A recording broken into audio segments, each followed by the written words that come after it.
Hey guys, Henry here, and today we're going to be talking about the Netflix series Living with Yourself, what it's all about, and what I thought of the first season. I'll be exploring the plot of the series to some extent, so you've been warned, there will be spoilers ahead.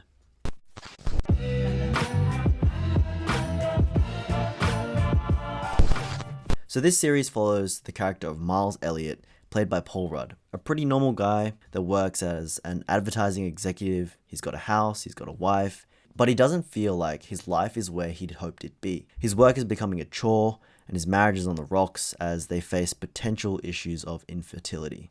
He claims to have passions of writing, a play, and he hasn't been able to follow through because of work and, of course, procrastination.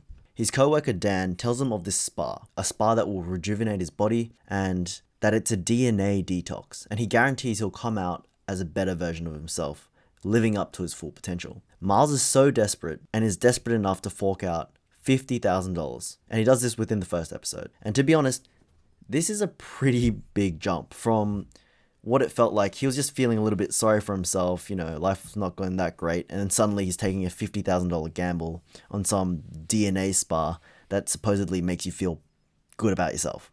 I don't think we got a good enough insight or a good enough idea of just how shitty Miles felt and how dire his outlook on his own life was. So it did feel a little bit sudden to just jump right into that. But there's only 8 episodes, so I understand they did have to get to that point pretty quickly. So he goes ahead to this spa and comes out filled with a new appreciation for life, motivated to do better and be better. He cooks and takes the time to appreciate his wife, and then he becomes a favorite at work, since he's shed his jaded attitude and has embraced his more creative and wacky side. But the twist is, he's been cloned, with the original Miles seemingly being killed and dumped in a forest, with no one the wiser. However, the premise of the show comes from the fact that the original Miles wasn't killed, and he wakes up in a body bag, buried in a shallow grave. He freaks out, naturally, and makes his way back home, only to find himself in his house, and himself living his life. There's a new Miles, and this new Miles is just equally as surprised, as he only knows what the original Miles knows, and he believes that all of Miles's memories are his own. The show has 8 episodes, roughly 30 minutes each, and essentially alternates between the different perspectives of the original Miles and the clone Miles. Every episode basically ends on a cliffhanger, urging viewers to binge the next one, and on until you've gone through the whole series, which admittedly is what I did. And the cliffhangers always involve winding back the clock and showing us what the other version of Miles was doing at the same time and how they ended up crossing paths. But I felt like this shtick got pretty old. The cliffhangers were twists for twist's sake. I can't say that those cliffhangers really drove the narrative. They were just used as a handy device to get you to keep binging. The twists need to be earned. When you rewind and you see something from a different perspective, you want it to color the story and give you more insights as to what has happened. This series just whacked in a rewind to show you some funny stuff that the other Miles did, then rushed to have their paths merge in order for there to be a crossover cliffhanger, which would then lead to another rewind and exploration of what the other Miles are doing, and on and on and on.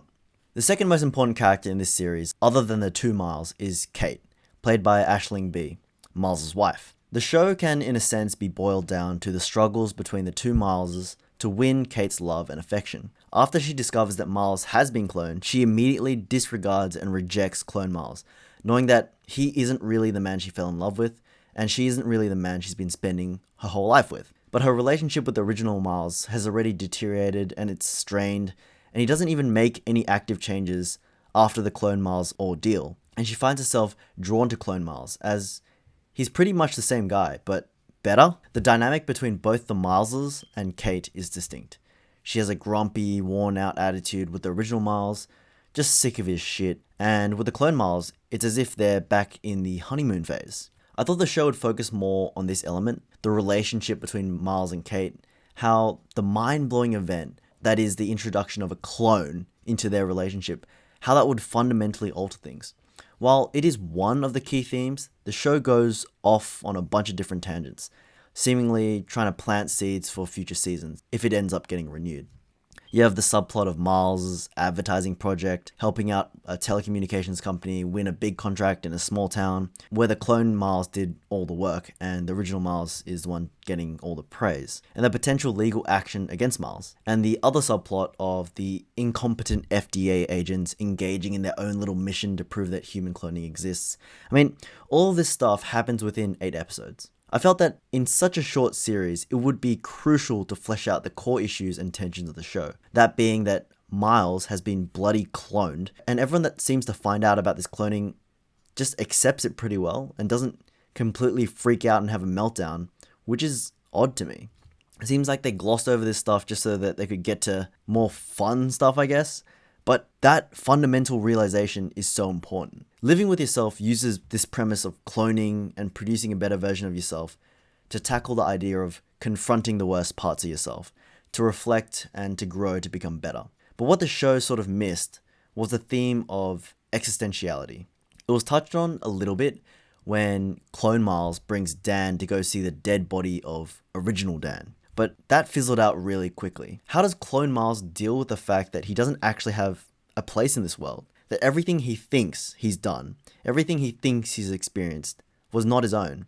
And it was just given to him in order for him to successfully sell a lie. There's so much here to tackle, and the show just glosses over it in favor of more fun and wacky premises. I did enjoy, however, that the show was more of a drama than a comedy. It was sort of this drama filled with absurdist humor. So it had a lot of dramatic moments, but it was filled with a lot of hilarious moments as well. Paul Rudd was brilliant. He's got this effortless charm, this lovability, whatever you want to call it. He's just this ideal, relatable guy. And in this series, he's really able to juggle the two perspectives of the same character. The original Miles is jaded, worn out, no shits left to give, just ready to give up. And Clone Miles is charismatic, energetic, and motivated, ready to live his life to the fullest. There's a scene that does a really good job depicting this. It's when Clone Miles is trying to, be more like original Miles, and he's like smearing toothpaste on his shirt. He's trying to be like, yeah, I don't care anymore, blah, blah, blah. What would a jaded Miles be doing? Yeah, he'd be letting everything just drop on his shirt because he doesn't give a shit. Those nuances were really well done, and props to Rudd. He does a really good job of leading and carrying this series. The conversations between Rudd and himself, sometimes they did seem a bit wonky. The timing was a bit off, but it definitely seemed to get better as the series went on. And otherwise, it looked pretty great. Other than the lighting sometimes being a bit dim and a lot of flurrying when there's the two Mileses on screen fighting, I think that they handled having the two Paul Rudds really, really well. In conclusion, I would say Living With Yourself is well executed, and it's led by a very capable star. It doesn't quite fit into the genre of a sitcom, yet it doesn't quite dive deep enough into being a drama. It does seem a little confused as to what it wants to be. It's not able to deliver something truly consistent. Now, I'm not saying that the show needs to be one specific genre to be good, but it does need an identity, and this show felt like a mishmash of TV genres, and it felt unable to commit. Maybe given the time to develop in potential future seasons, it will find its groove and turn into something, but as it stands right now, after season 1, this show doesn't really feel like it will be a hit or a classic. Thank you guys for watching this video. If you liked it, please be sure to hit that like button. And if you want to see more content from me, be sure to hit that subscribe button. If you've seen the series, let me know what you thought in the comment section down below. Thank you guys again, and I'll catch you guys next time.